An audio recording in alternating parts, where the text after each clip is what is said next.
मुआहदे की पासदारी ना करे तो खुदा न खास्ता मुल्क डिफॉल्ट कर सकता है। मरियम नवाज की जानिब से कहा गया कि नवाज शरीफ को नाकर्दा गुनाह की सजा दी गई। मरियम नवाज जो कि चीफ ऑर्गेनाइजर है मुस्लिम लीग नून की, उनकी जानिब से बहावलपुर में न्यूज़ कॉन्फ्रेंस की गई। उन्होंने कहा कि कानून हरकत में आएगा तो जुर्म साबित होने पर आपको अंजाम भुगतना पड़ेगा। उन्होंने कहा कि अवाम को रिलीफ देना भी चाहें तो IMF मुआहदे ने हमारे हाथ बांधे हुए हैं।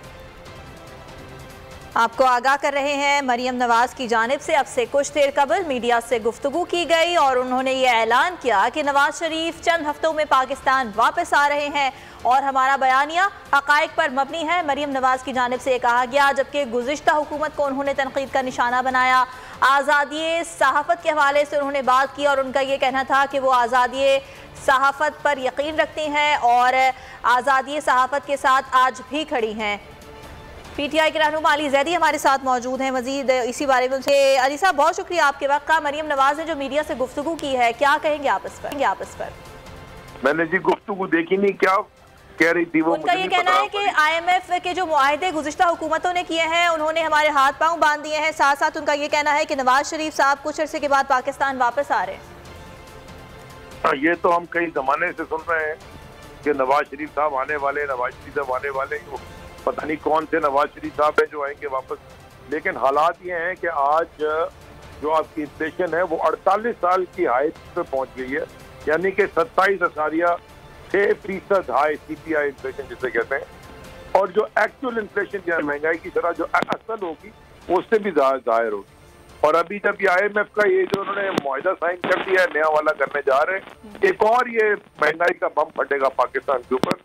पाकिस्तान को बचाने का सिर्फ एक रास्ता है, साफ और शफाफ इलेक्शन जल्दी करवाएं। ये जो बैठे हुए सारे चोरों से जान छुड़ाएं, अवाम का मैंडेट लेके आए और उसके बाद आगे बढ़ेंगे। नहीं करेंगे ये दलदल में पाकिस्तान और नीचे डूब जाएगा। ठीक है, और ये समझ रहे हैं। ये भी फरमा रही थी कि एक फॉरेंसिक लैब अभी तक KP हुकूमत ने कायम नहीं की। 10 साल आप लोगों की वहां पर हुकूमत रही और इस तरह के जो भी मामलात होते हैं फिर उन्हें लाहौर रेफर किया जाता है। देखिए, लाहौर पाकिस्तान के अंदर का ही शहर है ना, कोई पाकिस्तान के बाहर अमेरिका भेजते हैं। देखिए, बहुत सारी चीजें KP में हुई हैं जो लाहौर में नहीं हुई है। मैं वो गिनवाना शुरू कर दूं। असल में इशू क्या है, जब KPK की हुकूमत मिली थी 2013 में, वॉर कहाँ थी? वॉर ऑन टेरर, और उसके कितने साल तक चलती रही। और ये जो कल आप देख रहे थे वहाँ पुलिस वालों का रवैया, जो पुलिस वालों का KPK के बेचारे जो वो शहीद हुए हैं, उनके साथी जिस तरह की वो उनका माइंडसेट बन गया, ये बड़ा सेंसिटिव मैटर है। मेरे ख्याल में इसको बड़े तरीके से और टैक्टफुली और विद सॉफ्ट किड ग्लव इसको हैंडल करना पड़ेगा, क्योंकि वो बड़ी नाराजगी उधर है उनके अंदर, क्योंकि वो डायरेक्ट फ्रंट लाइन रहे हैं सारे चक्कर में। मुझे ये बताया ना कि 3.5 साल इमरान खान साहब की हुकूमत में तो ये धमाके नहीं हो रहे थे, सारी चीजें नॉर्मल थी।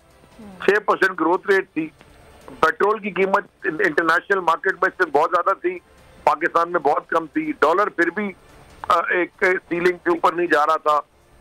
दुनिया पाकिस्तान से धंधा कर बिजनेस बढ़ रहा था, एक्सपोर्ट बढ़ रही थी, रेमिटेंसेस बढ़ रही थी, बाहर से पाकिस्तानी पैसे ज्यादा भेज रहे थे, हर चीज ठीक हो रही थी। और इनके आते ही 9 महीने में हर चीज उलट हो गई है। और ये समझते हैं कि इमरान खान को धमकी दे के अरेस्ट करके और PTI की लीडरशिप को अरेस्ट करके और सहाफियों को अरेस्ट करके, मैं शदीद अल्फाज से मजम्मत करता हूँ इमरान रियाज खान के साथ जो उन्होंने दोबारा किया है, सहाफियों को अरेस्ट करके, फवाद चौधरी को अल्लाह का शुक्र है बेल मिल गई, लेकिन लीडरशिप को PTI के अरेस्ट करके ये समझते हैं कि पाकिस्तान की इकोनॉमिक वोज जो है, जो माशी हालात है पाकिस्तान की, उसकी सोल्यूशन ये अरेस्टों में है और धमकियों में है। ये जो मगरूरी, एरोगेंस और ईगोइस्टिक गवर्नमेंट एटीट्यूड है गवर्नमेंट का, ये पाकिस्तान को दलदल में डुबो रहा है। और ठीक है, साथ ही रहिएगा, इसी हवाले से बात कर रहे हैं। हमारे साथ समी इब्राहिम साहब भी मौजूद हैं। समी साहब, एक जानिब मरियम नवाज ने कहा कि आज़ादी इजहार के हक में हो और दूसरी जानिब चैनल्स को तनकीद का निशाना बनाया, सहाफियों के हवाले से गुफ्तगू होगी, क्या कहेंगे आप? देखिए, बड़ी मुनाफिकाना गुफ्तगू थी मरियम नवाज की, और आज उन्होंने अब ये इख्तियार भी ले लिया कि वो तय करेंगी कि कौन इस मुल्क में सहाफी है और कौन सहाफी नहीं है। जो उनसे उनके अब्बा की करप्शन का सवाल करे, जो उनसे उनकी मुनाफिकाना पॉलिसीज पर बात करे, जो उनसे